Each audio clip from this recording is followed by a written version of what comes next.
Do people respond to your emails in the way you want them to, or do they seem to ignore them or miss important information? And are you sure that you're making the best possible impression with your emails? When you compose an email message, there are some simple rules that you can follow to ensure that your emails make a positive impression and you get the response you want. In today's session, we're going to learn how to write a proper email by following some simple steps. We'll start by looking at your email subject lines and end by looking at the way you sign your emails. Let's get started.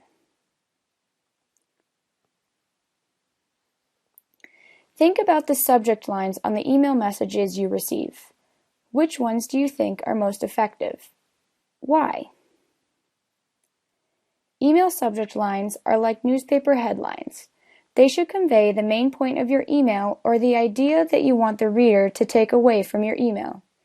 Therefore, you should be as specific as possible. One-word subjects such as hi, question, or FYI are not informative and do not give the reader an idea of how important your message is. If your message is time-sensitive, you might want to include a date in your subject line. For example, marketing meeting scheduled for Thursday, December 2nd. A good, detailed, and informative subject line is about 5 words, no more than 7. In essence, it should effectively summarize the message that's to follow.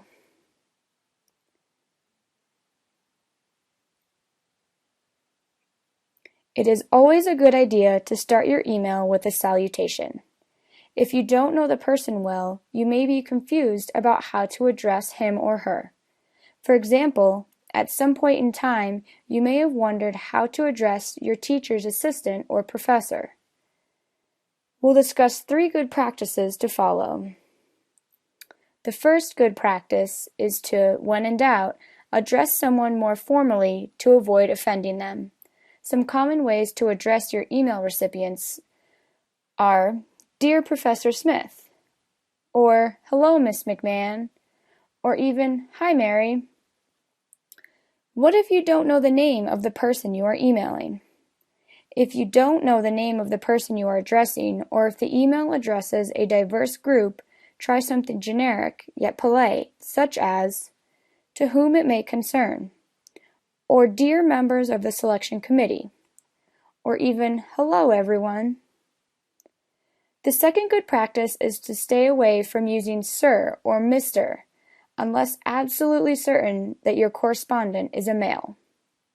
And when it comes to addressing females, it is always safer to use capital MS period rather than Miss spelled out MISS or Mrs. In certain settings such as academia and healthcare, doctor should be used rather than gender-specific salutations. The third good practice is to be careful to regard cultural differences. In the United States, you can usually get away with a first name, but Germans, for example, are quite formal. They can work side by side for years and never get around to a first name basis.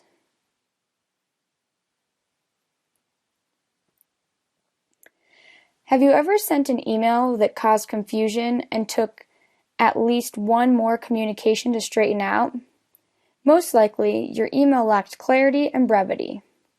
Miscommunication can occur if an email is unclear, disorganized, or just too long and complex for readers to easily follow. Here are 4 easy steps to create clear and organized emails. First, briefly state your purpose for writing the email in the very beginning of your message. Second, use paragraphs to separate thoughts, or consider writing separate emails if you have many unrelated points or questions. After each paragraph, add a line of white space by clicking Enter 2 times to visually separate paragraphs into separate blocks of text. Third, use bullets to note important details so that they are easy to pick out. And finally, state the desired outcome at the end of your message. If you're requesting a response, let the reader know what type of response you require. Some examples of desired outcomes might include an email reply, possible times for a meeting, a recommendation letter, or others. If you are requesting something that has a due date, be sure to highlight that due date in a prominent position in your email.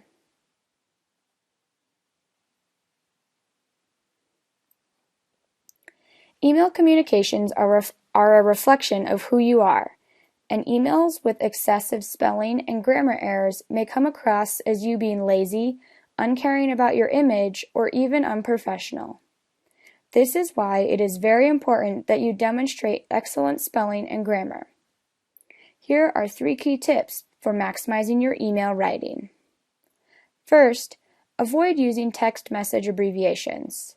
The sentence, IDK if you want to send you the file, with 3 exclamation points at the end of the sentence, reads like a text message to an old friend, not a professional email to a boss, coworker, business professional, or professor. These people determine how much you get paid, or you may need their help someday as a business reference. So show them you can spell and form a full sentence. Second, avoid using multiple punctuation marks, such as 2 or 3 exclamation points, or a combination of multiple exclamation points and question marks. Just as we learned with using bold, red text, or caps, multiple punctuation marks may also be interpreted as shouting, pushiness, irritation, or undue excitement. You should learn other ways to emphasize the importance of what you are writing. For example, if you want to explain the question is very important to you, then simply write that the question is important. If you want to convey that you need an answer immediately, then simply write that you need an answer as soon as possible. There is no need for multiple punctuation marks. Lastly, reread messages before you send them to demonstrate that you've put time and thoughtfulness into your email. Always check for proper grammar, spelling, capitalization, and punctuation. If your email program supports it, use spelling and grammar checkers. Try reading your message out loud to help you catch any grammar mistakes or awkward phrasing that you might otherwise miss.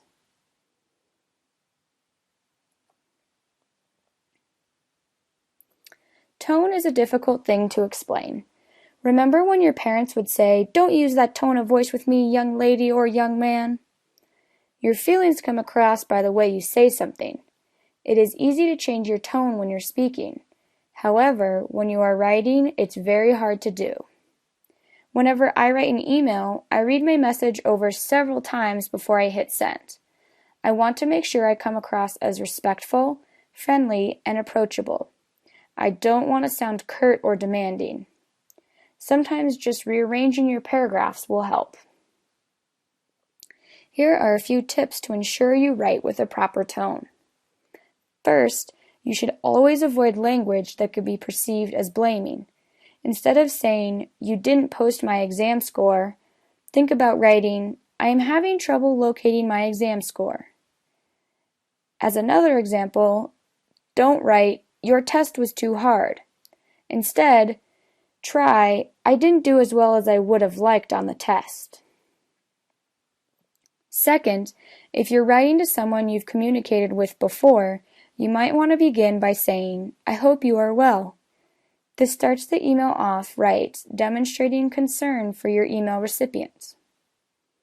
And third, people have different opinions about the form and content of emails, so it is always helpful to be aware of the expectations of your audience. For example, some people regard email as a rapid and informal form of communication, a way to say hello or to ask a quick question. However, others view email as simply a more convenient way to transmit a formal letter. Such people may consider an informal email rude or unprofessional. First impressions matter. Take your time putting together a well-written message. Once you hit the send button, you don't have another chance.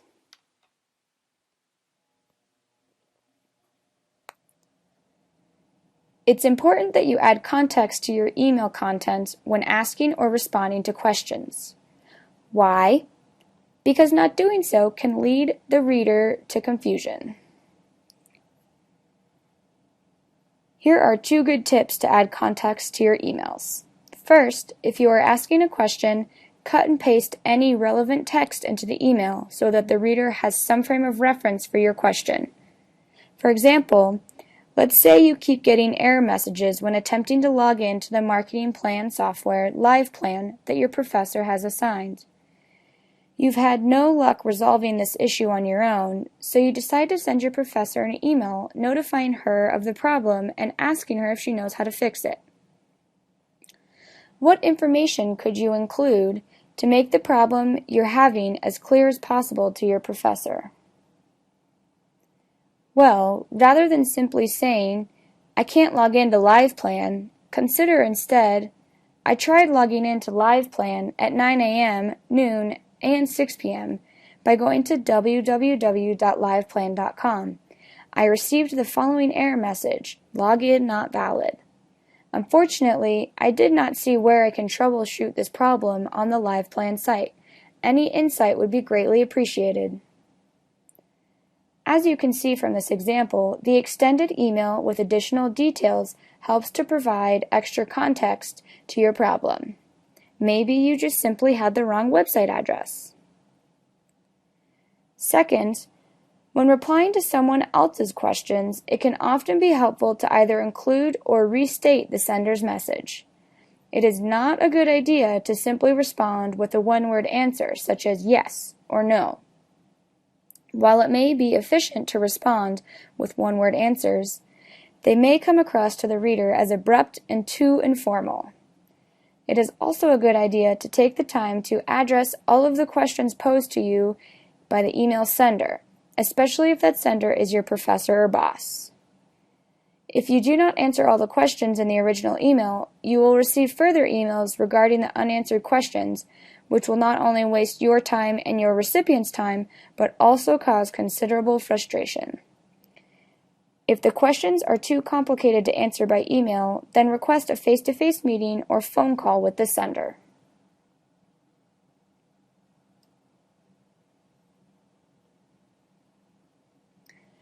You should send attachments only when absolutely necessary.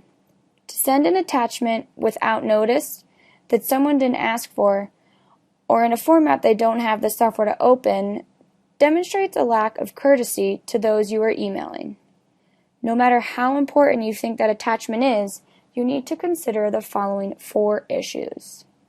First, what is the file's size? If you don't know, find out. If you don't know how to find out, learn. For example, in Windows, you can view the file size in Windows Explorer. This will allow you to see a size column reflecting each file's size. Second, sending files may clog the recipient's inbox and inhibit them from sending and receiving emails. Many email systems limit the capacity of storage. Your email that puts the recipient's inbox over the edge will be frowned upon. You increase your chance of receiving a negative response from the recipient when you send unwanted and large files.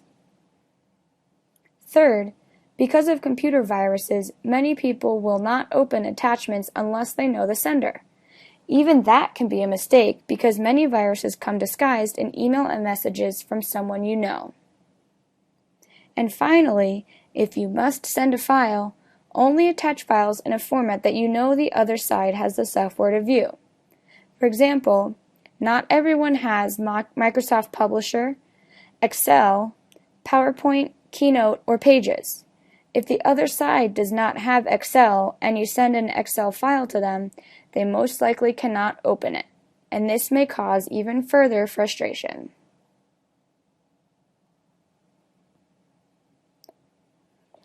Generally, bold, red text, and caps should be avoided. You should only use boldface or capital letters to highlight critical information such as due dates. Do not type your entire message in capital letters or boldface. That's just annoying. And your reader may also perceive this as shouting. Also keep in mind that emails with a lot of bold, red text, caps, and even italics may have 2 negative consequences. First, the reader may be unable to accurately detect which parts of the message are especially important, and thus may be confused as to what you want him or her to do with your email. Second, your reader may perceive that you are shouting, or angry, or pushy. Your reader may then respond with an angry email to match yours. When that occurs, a face-to-face meeting or phone call, rather than more emails, should take place in which you clarify the misunderstanding. In the end, it is better to simply avoid using bold, caps, or red text rather than risk the negative consequences.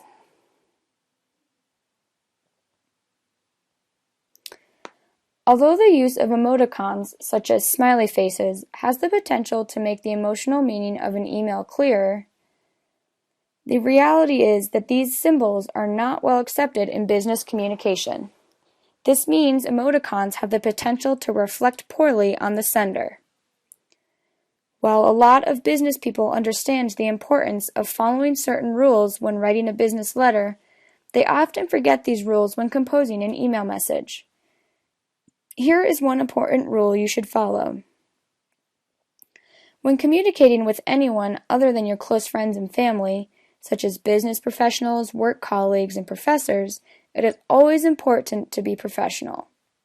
Therefore, it is not a good idea to use emoticons to express yourself when sending emails. Instead, use cues such as word choice, greeting, and closing to help clarify the emotional meaning of an email message without deviating from the business communication norms. Lastly, have you ever sent a smiley face only to realize it was received as the letter J or some weird symbol? Emoticons can produce another layer of confusion. They don't always read the same way across different technical interfaces. So while you may have sent a smiley face emoticon, what was received may have been a confusing text or symbol interpretation by the receiver's technology platform.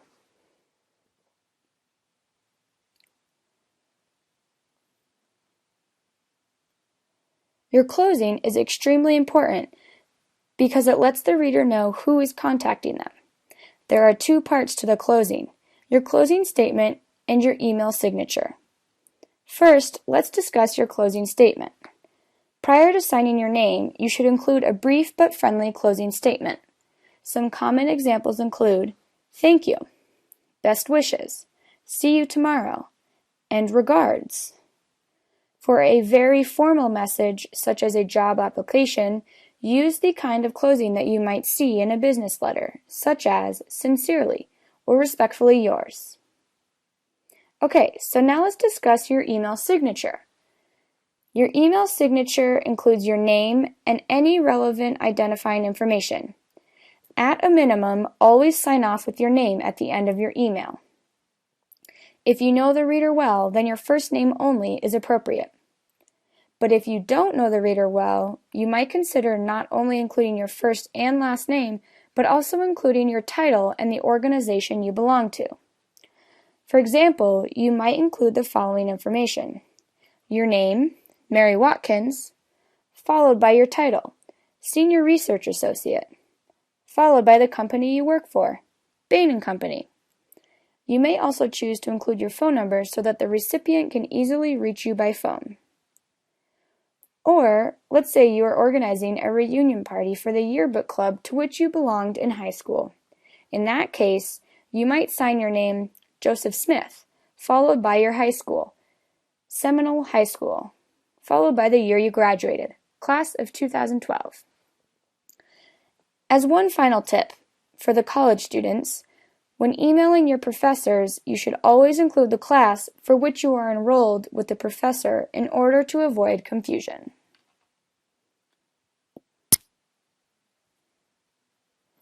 While most email programs come with many features, it doesn't mean you have to use them all of the time. There are two features in particular, the high priority and the reply all features, that you should use sparingly and only when necessary. First, let's discuss the high priority feature. We all know the story of the boy who cried wolf. If you overuse the high priority option, you will lose its function when you really need it. Meaning, if you flag many of your emails as high priority, your readers will come to believe that that is just how you write emails, and not all of them are truly priorities. And that results in your reader not treating your email as a priority. Moreover, even if your email is truly urgent, your message will come across as slightly aggressive if you flag it as high priority. So, before you flag an email as high priority, ask yourself, is this truly urgent or do I just prefer a quick response? Now let's discuss the Reply All feature. Have you ever received one of those annoying emails where someone has replied all to the sender with "me too!" or some other response that is completely irrelevant to you? When you reply all, it should be because every single person who received the original email needs your reply. This will eliminate receiving excessive, unnecessary email to filter through. In most cases, replying to the sender alone is most appropriate. When you're in doubt as to whether or not to use the Reply All function, your best option is to simply respond only to the sender.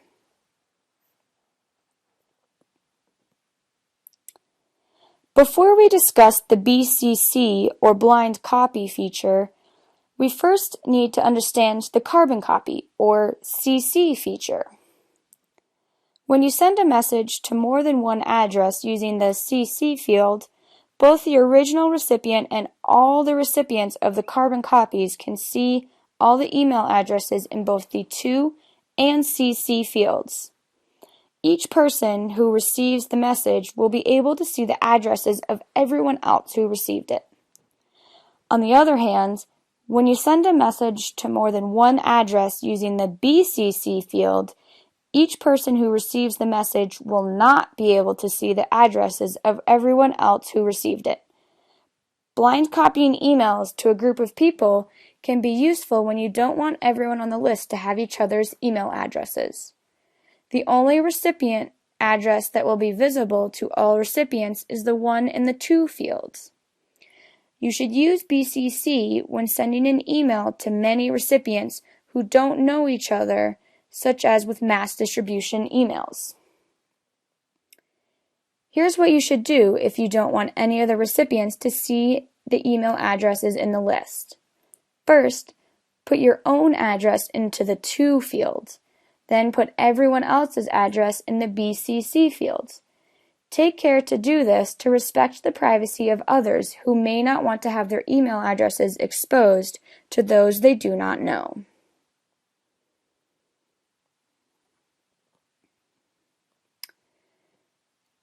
E-tattling is the act of intentionally copying several people on an email that should be meant for the recipient alone in order to point out a mistake or wrongdoing.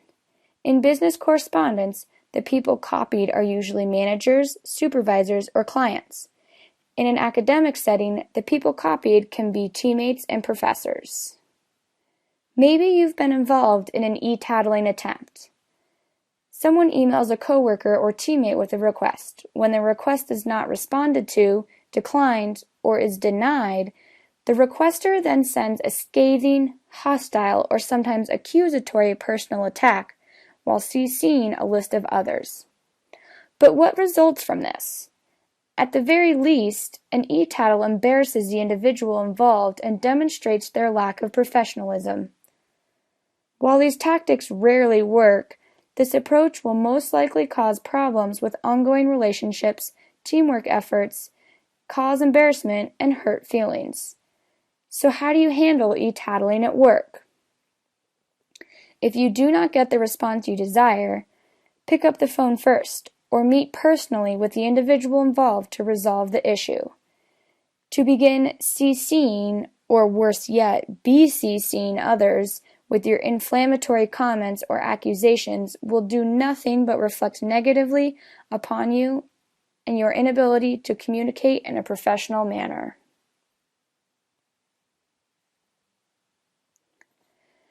Take a look at your email address. What does it say about you? Are you a cutiepie@hotmail.com or a hothunk@gmail.com? Both may be true, but do you want a professor, prospective employer, or professional contacts to think so? Not only do the above emails come off as juvenile, but they may also make recipients of your emails question your character.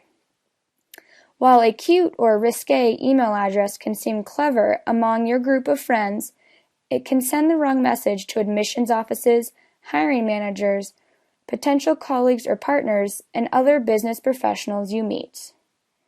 When creating a professional email address, keep it simple and straightforward. Use variations of your first, middle, and last name. If you're really attached to your address and don't want to change it, consider adding a second one for professional use only.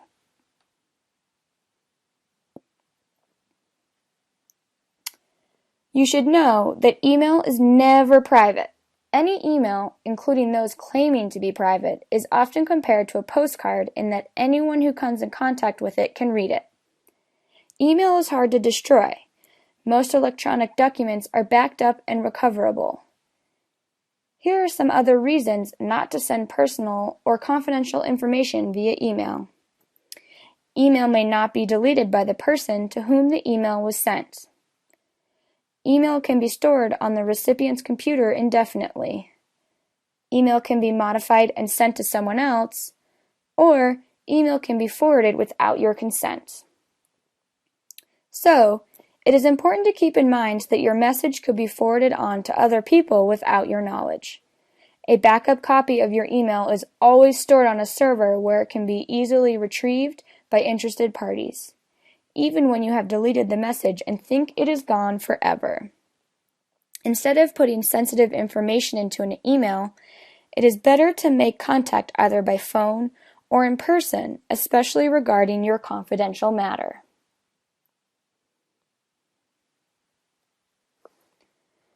We hope you have learned that writing proper emails is an important and necessary skill to learn.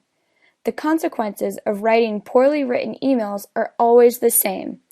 A poorly written email leaves an equally poor impression.